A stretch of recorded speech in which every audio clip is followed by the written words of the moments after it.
Recipe ನೋಡೋಂಥ ಎಲ್ಲ ವೀಕ್ಷಕರಿಗೂ ನಮಸ್ಕಾರ. ಗೀತಾಶ್ರೀ ಅಡುಗೆ ಮನೆಗೆ ಸ್ವಾಗತ. ಇವತ್ತು ನಾನು ರೊಟ್ಟಿ ಮಾಡುವ ವಿಧಾನವನ್ನು ತೋರಿಸ್ಕೊಡ್ತಾ ಇದ್ದೀನಿ. ಬನ್ನಿ, ಈಗ ಜೇಡಿ ಮಾಡ್ಕೊಂಡಿರುವಂಥ ಹಿಟ್ಟಿಗೆ ಕಾದ ನೀರನ್ನು ಹಾಕಿ ಚೆನ್ನಾಗಿ ಕಲಸಿಕೊಳ್ಳಬೇಕು. ತದನಂತರ ನಾದಿಕೊಳ್ಳಬೇಕು. ಚೆನ್ನಾಗಿ ನಾದಿಕೊಳ್ಳೋದ್ರಿಂದ ರೊಟ್ಟಿಯು ಮೃದುವಾಗಿಯೂ ಬರುತ್ತದೆ. ಈ ರೀತಿಯಾಗಿ ಚರಿಯಾಗಿ ನಾದಿಕೊಂಡು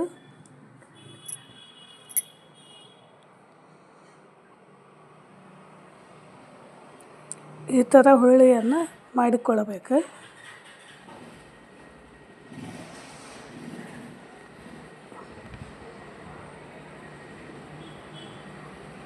ಈಗ ರೊಟ್ಟಿ ತಟ್ಟಲು ಹಿಟ್ಟು ರೆಡಿ. ಸ್ವಲ್ಪ ಹಿಟ್ಟನ್ನು ತೆಗೆದುಕೊಂಡು ಈ ಥರ ರೌಂಡಾಗಿ ಮಾಡಿಕೊಳ್ಳಬೇಕು.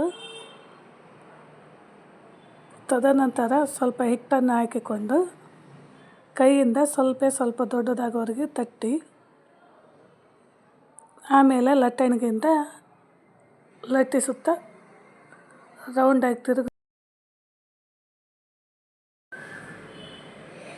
ಈ ರೀತಿ ಲಟ್ಟಣಿಗೆಯಿಂದ ರೊಟ್ಟಿಯು ತಿರುಗಿಸುತ್ತಾ ದೊಡ್ಡದಾಗಿ ತೆಳುವಾಗಿ ಉದ್ದಿಕೊಳ್ಳುತ್ತಾ ಹೋಗಬೇಕು. ಮೊದಲೇ ಹಂಚನ್ನು ಕಾಯಲು ಇಟ್ಟುಕೊಂಡಿರಬೇಕು. ಈ ಥರ ತೆಳುವಾಗಿ ಹರಿಯದ ರೀತಿ ಸ್ಮೂತಾಗಿ ರೊಟ್ಟಿಯನ್ನು ಉದ್ದುತ್ತಾ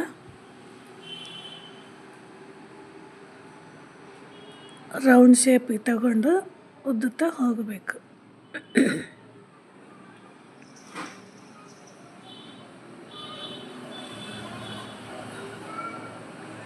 ಈ ಥರ ತೆಳುವಾದ ರೊಟ್ಟಿಯನ್ನು ಮೊದಲೇ ಕಾಯಲು ಇಟ್ಟಿರುವಂತಹ ಹಂಚಿನ ಮೇಲೆ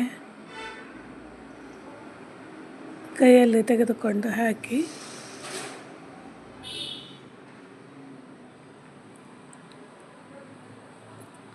ಕಾಟನ್ ಬಟ್ಟೆಯಲ್ಲಿ ತಣ್ಣೀರಿನಲ್ಲಿ ಅದ್ದಿ ಈ ಥರ ರೊಟ್ಟಿಯನ್ನು ಸುತ್ತಲೂ ಒರೆಸಿ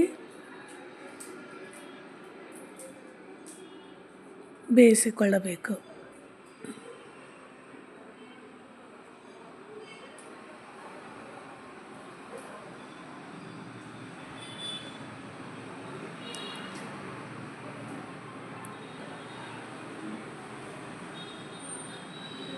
ನಂತರ ರೊಟ್ಟಿಯನ್ನು ಮಗುಚಿ ಹಾಕಿ ಇನ್ನೊಂದು ಸೈಡಲ್ಲೂ ಕೂಡ ಬೇಯಿಸಿಕೊಳ್ಳಬೇಕು.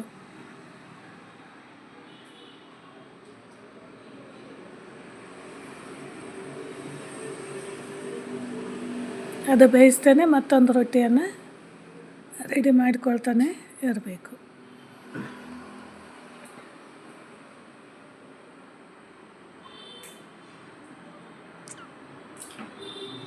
ಈ ಥರ ರೊಟ್ಟಿಯನ್ನು ಬೇಯಿಸಿ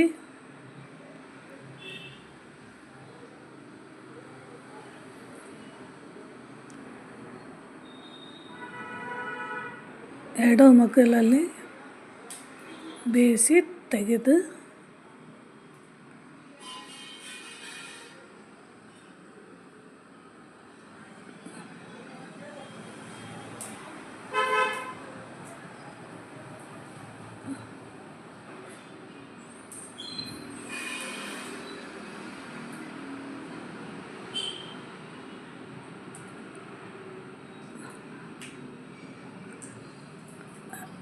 ಹಾಕಿ ಮತ್ತೊಂದು ರೊಟ್ಟಿಯನ್ನು ತಟ್ಟಿ ಹಂಚಿನ ಮೇಲೆ ಬೇಯಿಸ್ತಾ ಹೋಗ್ತಾ ಇರಬೇಕು.